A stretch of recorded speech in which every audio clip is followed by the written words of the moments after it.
How did the voting go today? Yeah, it wasn't. I don't. It wasn't a bad result. I came third out of 6 candidates. I got 331 votes. That was my second attempt. In my first attempt, I did get more votes. In my first attempt, I got 701 votes. That was a different kettle of fish, though. I was representing UKIP. It was at the time where the Labour Party was going against Brexit. Barnsley voted 73% to leave the EU, and they still voted Labour. It's a Labour stronghold. They shouldn't be voting Labour because the Labour Party does not represent the working class man. We saw that with the Brexit. The reaction to Brexit, they was going against Brexit. They wanted to remain in the EU. They're still making noises about rejoining the EU. Should they, in Dreamland, they must be in Cuckoo Land because they seem to think they might be elected as government again. That is not going to happen. The Labour Party really are dying. I predict in 20 years' time the Labour Party will not be the official opposition. Local elections in Barnsley, it was 331, but I see it as I was standing as an independent candidate, and I see that as a victory because I was taking on, two men with John's help. John came very thankful of that, John. Thank you.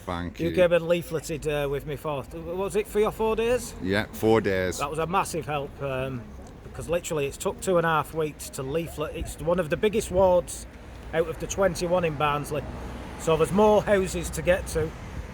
Labour Party, they do the usual thing. They have Royal Mail delivering their leaflet well in advance before the postal ballots. That costs money. They have an army of activists leafleting. The Conservative Party, they're also the big party machine, the main two. And it was interesting when only 2 days into leafleting, the stuff the Tory candidate was coming out with, producing fake official polls. They took a screenshot and alluded that it was an official poll. They don't have anybody can check it out. They don't have polls for local elections. So the Tory candidate did what Tories do. He did con people. He conned people into the poll that they produced. It said it only had 3 candidates and there were 6 candidates. It said the official poll, 48%. Well, they didn't say the official poll, but they was alluding it is the official poll. It said 48% Tory, 26% Green Party. I think it was about 24% Independent. So they were saying, don't waste your vote. If you vote Independent, you're essentially voting for Labour. And that was only 2 days after I started leafleting. That made me happy. Are you going to do a third time? Yes, I am going to do a third time. It was my first time standing as an independent. It wasn't pre-planned as well in advance as it should have been because of unforeseen circumstances. But I have learnt a lot in my first 2 attempts. So I'm not going anywhere, Labour. In my first attempt, I realised which polling stations backed me just through leafleting. So there was a change of tact this election. I thought for one area which was so Labour, which I narrowly missed out on being elected really in the first attempt, and that was down to one area. They voted Labour. So this time I thought, go for it. Concentrate on the Labour stronghold. I concentrated on the ward that voted Labour predominantly.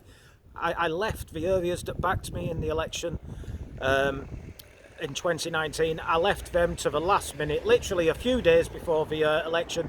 All they got was a leaflet shoved through the letterbox. I concentrated on the Labour. For one Labour ward, I knew it might backfire, and to be honest, they did vote Labour again, that ward. So I've learnt that putting a lot of hours in to that area, I've learnt next time there's a different I've got a different approach, and that is the approach there is we need to get people, and there's a lot of them. The election the percentage of people who turned up to vote in 2019 was only 24%. There was more. in this election, but it was still only 31% turnout for a local election. So my approach for the next election is getting that 69% who didn't vote, and they probably didn't vote because they're pissed off with politics.